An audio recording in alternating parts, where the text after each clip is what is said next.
क्या पानी लेना है? बड़े आराम से हुआ। देखो है ना, पाठ का नाम है, पार्ट 1 का ऑब्जेक्टिव आज कराएंगे। पाठ का नाम है यूरोप में राष्ट्रवाद।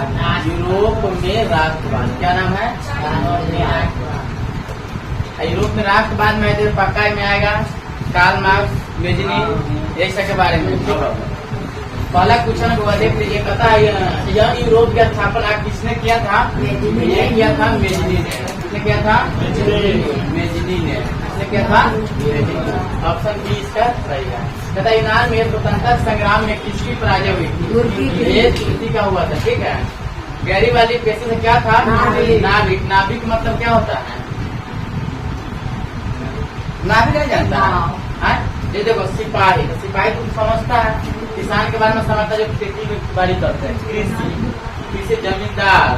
जमींदार मतलब जो ज्यादा धन संपत्ति के पास बहुत ज्यादा जमीन होता है। नाविक मतलब होता है नाव, जानता है ना? नाव जो फेंकने वाला जो होता है, नाविक तो उसी में रखा जाता है। पता है काउंट टबूर को विक्टर इमैनुअल ने किस पद पर नियुक्त किया था? ये था प्रधानमंत्री। ठीक है। पता है रक्त एवं लौ को नीति किसने बनाया था? किसने? बिस्मार्क ने। ठीक ना, बिस्मार्क ने बनाया था। आइए वो है, बात नहीं करो, फिर बतियाने लगता है लड़का, डर नहीं लगता? बजा कहीं से देखो बाबू, देखो अगला क्वेश्चन हुआ कि वियना कांग्रेस द्वारा फ्रांस में किस शासन वंश की पुनर्स्थापना? पुनः मतलब फिर से, ये हो गया बुनो वंश का, लेकिन गलती लिखा हुआ है इसमें। तथा जर्मन राज्य का निर्माण किसने किया था? Napoleon Bonaparte. Napoleon Bonaparte. ठीक है ना, ये सब हमें इतिहास बनाने वाला क्रांतिकारी का नाम है। तथा मरियान किस देश की राष्ट्रवाद का प्रतीक थे? फ्रांस का। 1830 की क्रांति के बाद फ्रांस में किस प्रकार शासन का स्थापित हुआ? यह निरंकुशवाद। निरंकुशवाद, निरंकुश मतलब किसी से कोई डर नहीं, इसे डरने की कोई आवश्यकता नहीं है। निरंकुशवाद राजतंत्र का। राजतंत्र मतलब राजा का तंत्र। ठीक है ना, राजा का तंत्र। राजा जो चाहेगा वही हो सकता है। अभी देख सकते प्रजातंत्र, पता है ना? प्रजातंत्र या लोकतंत्र है, दोनों ध्यान लगाएंगे। लोकतंत्र, लोकतंत्र या प्रजातंत्र यानी कि लोग मतलब क्या? जनता, जनता राज। भारत अभी क्या है? जनता का शासन चलता है। अभी चाहेगा तो सीएम को अभी हटवा सकता है, इतना पावर है। प्रधानमंत्री को हटवा सकता है। जहाँ जनता का राज होता है वहाँ सब चीज ठीक ठाक चलता है, समझो। ऐसे भारत संविधान पे चलता है, कोई दिक्कत होने वाला नहीं।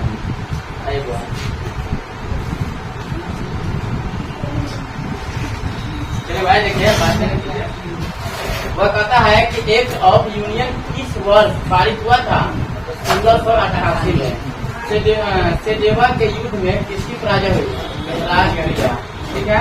कहता है किस युद्ध के बाद जर्मनी का एकीकरण पूरा हुआ था? जान का युद्ध। ठीक है। नेपोलियन ने जर्मनी में किस संघ की स्थापना की थी? राइन संघ। जलवेराइन की संस्था मतलब कहता है जलवेराइन की स्थापना किस राज्य की है? तो ये फ्रांसा।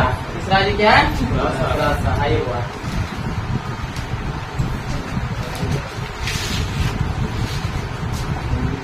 पता है हंगरी की भाषा क्या थी? मैन्यार। क्या था? मैन्यार। जर्मन राज्य का निर्माण किसने करवाया था? नेपोलियन बोनापार्ट ने।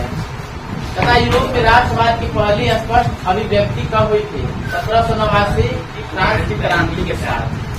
यूरोप का मरीज किसका आता है? किसका आता है? ठीक हो।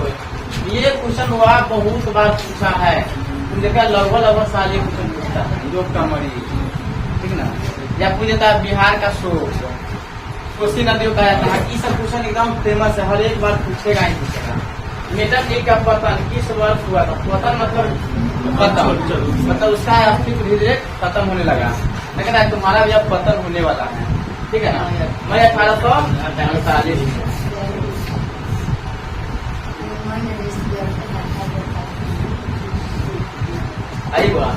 कहता है फ्रांस में किस शासन वंश की पुनः स्थापना वियना कांग्रेस द्वारा की गई? यही है पुनो वंश या पुको वंश कहा जाता है इसको। इटली और जर्मनी के एकीकरण के विरोध में लिखित में कौन सा देश था? ऑस्ट्रिया। मेजनी का संबंध किस संगठन से था? कार्बोनरी। जलवेराइन एक संस्था थी किसका? व्यापारियों का। व्यापारी का मतलब समझ रहे हैं? जो जो जो होता है ना, एक जगह से दूसरी जगह को माल को सप्लाई करता है। कोई भी वस्तु हो सकता है, कपड़ा होता है, मसाला होता है, खाने पीने का कोई सामान हो सकता है, यानी कि वस्तु कोई भी हो सकता है, यानी कि एक देश से दूसरे देश भी भेजता है। ठीक है ना, व्यापारी का काम यही है। तथा 1829 की एंड्रिया नोबल की संधि किस देश के साथ हुआ था? तुर्की के साथ। इसके साथ तुर्की के साथ हुआ। आइए देखो, फिर से रिपीट कर दिया क्वेश्चन को। कहता है काउंट काबुल का विक्टर इमैनुअल ने किस पद पर नियुक्त किया था? प्रधानमंत्री। पहली वाली प्रश्न क्या था? नाम ये दोहरा दिया। इंडिया जर्मनी के वर्तमान किस महादेश के अंदर आता है? यूरोप का। वही क्वेश्चन, ये क्वेश्चन आता ही आता है यूरोप का। ठीक है ना। रक्त एवं लौह की नीति को किसने अपनाया था? बिस्मार्क ने। यूरोप वासियों के लिए किस देश का साहित्य एवं ज्ञान प्रेरणा स्रोत रहा है? यूनान का। अब बताइए वह फ्रैंकफर्ट की संधि हुआ था? 1870। फ्रैंकफर्ट की संधि कब हुआ था? 1871। किस युद्ध के बाद जर्मनी का एकीकरण पूरा हुआ? सीडान का युद्ध जब हुआ था ना, तब जाके जर्मनी का एकीकरण पूरा हुआ। यंग यूरोप की स्थापना किसने किया था? मेजिनी ने। कहता है यंग इटली की स्थापना किसने किया? मेजिनी ने। सीडान का युद्ध कब हुआ था? 1870 में।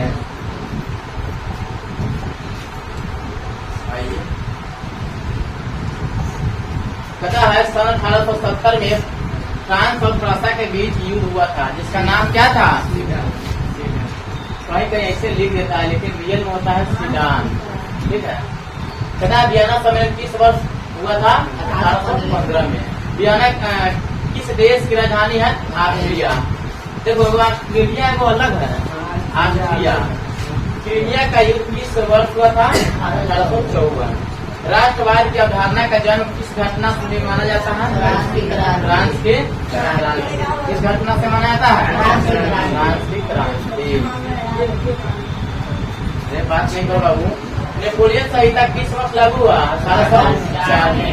वियना सम्मेलन कांग्रेस का अध्यक्ष कौन था? वियना सम्मेलन हुआ था, उसमें कांग्रेस का अध्यक्ष मेटरनिक। मेटरनिक क्या था? ऑस्ट्रिया का क्या था? चांसलर। क्या था? ऑस्ट्रिया के चांसलर भी आगे आएगा। मेटरनिक व्यवस्था का उद्देश्य क्या था? पुरातन व्यवस्था की पुनर्स्थापना। काउंट काबुल की मृत्यु किस वर्ष में हुआ था? 1862 में। इटली और जर्मनी के एकीकरण का विरोध कौन था? ऑस्ट्रिया विरोध करता था। ठीक है, एकीकरण नहीं होने के लिए विरोध। आइए बाबू, पता है जर्मनी का एकीकरण किस वर्ष पूरा हुआ? मतलब होता है पूरा, पूर्ण मतलब पूरा। ठीक ना। कब हुआ? 1871। लाल कुर्ते का गठन किसने किया था? गैरीबाल्डी ने। जलविरायन संघ की स्थापना किस वर्ष में हुआ था? 1834। गॉस्टिन की संधि किस वर्ष में हुआ था? 1865। यूरोपीय सभ्यता का पालना किससे कहा जाता है? यूनान को। पूछ देगा, यूरोपीय सभ्यता का पालना किसे कहा जाता है? यूनान को। एंड्रिया नोबल की संधि किस वर्ष? 1830। सीडान का युद्ध किसके बीच?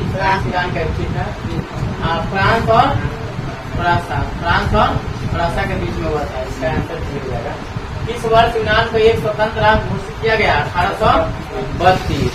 किस संधि द्वारा जर्मनी का एकीकरण पूरा हुआ था? फ्रैंकफर्ट की संधि। हंगरी की राजधानी कहाँ थी? बुडापेस्ट। कहाँ पर हंगरी की राजधानी? बुडापेस्ट। भारत की राजधानी? भारत का नई दिल्ली। अब बताइए वहाँ गिजो कहाँ का प्रधानमंत्री था? फ्रांस का। सेडेवा का युद्ध में किसके बीच हुआ था? जो सेडेवा का जो युद्ध हुआ था किसके बीच? तो इसमें दो ही देश था, ऑस्ट्रिया और फ्रांसा। ये दो देश के बीच में हुआ था। ओटो को निम्न में से कहाँ का राजा घोषित किया गया? ओटो नाम का एक व्यक्ति है जिसको राजा बनाया गया। कहाँ का? यूनान का। कहाँ का? यूनान का। कहाँ का बनाया गया? यूनान का। ये पार्ट 1 था ना हुआ।